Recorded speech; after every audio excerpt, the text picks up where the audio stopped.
ఈరోజు good Friday కదా. Good Friday అంటే ఏంటి అంటే మంచి శుక్రవారం, శుభ శుక్రవారం, క్రిస్టియన్స్ పండగ.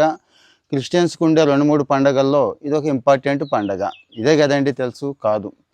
గుడ్ ఫ్రైడే అంటే మంచి శుక్రవారం, శుభ శుక్రవారం అని చెప్పి చాలామంది హ్యాపీగా, అంటే ఈవెన్ క్రిస్టియన్స్ కూడా చాలా హ్యాపీగా పండగ సంబరాలు చేసుకుంటూ ఉంటారు. కానీ గుడ్ ఫ్రైడే అంటే చాలా చాలా బ్యాడ్ డే అండి. ఒక రకంగా బ్లాక్ ఫ్రైడే అనుకోవచ్చు దీన్ని. ఎందుకంటే యేసుక్రీస్తుని సిలువ మీద చంపేసిన రోజు ఈ ఫ్రైడే, ఈ గుడ్ ఫ్రైడే. మరి దీన్ని ఎలా లెక్క కట్టారు అంటారా?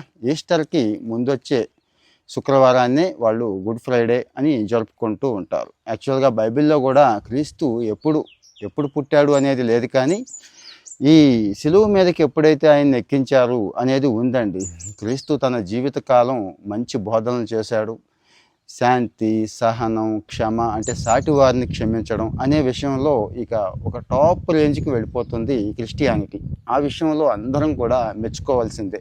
సాటి వారిని ప్రేమించండి, సాటి వారిని క్షమించండి అనే విషయంలో. సిలువ మీదకి ఎక్కించిన తర్వాత ఆయన ఒక 7 మాటలు చెప్తాడు ఈ ప్రపంచానికి.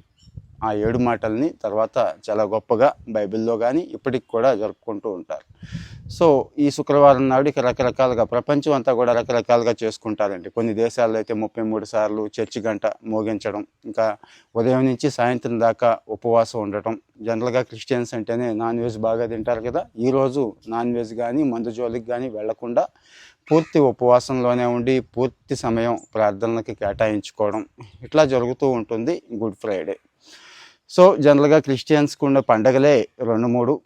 క్రిస్మస్ తెలిసిందే, క్రిస్మస్ అందరూ ఒకేలా చేసుకుంటారు, కానీ గుడ్ ఫ్రైడే మాత్రం ఒకేలా చేసుకోరు. డిఫరెంట్ రీజియన్స్లో డిఫరెంట్గా చేసుకుంటూ ఉంటారు. సో మరి గుడ్ ఫ్రైడేని ఎలా చేసుకుంటున్నారు అంటే మన మిత్రుల్లో క్రిస్టియన్ సోదరులు ఉంటే వాళ్ళు ఎలా చేసుకుంటున్నారు, అలాగే ఈ గుడ్ ఫ్రైడేకి సంబంధించి ఇప్పుడు నేను మాట్లాడిన ఫ్యాక్ట్స్ ఏవైతే ఉన్నాయో, అంటే అందరూ చెప్పేవేనండి, అందరికీ తెలిసినవే, కానీ కొంతమందికి తెలియకపోవచ్చు. ఇవి మీకు తెలుసా, లేదు ఇంకా కొత్తగా మీకు ఏమైనా విషయాలు తెలుసుంటే వాటిని కూడా ఇక్కడ పోస్ట్ చేయండి.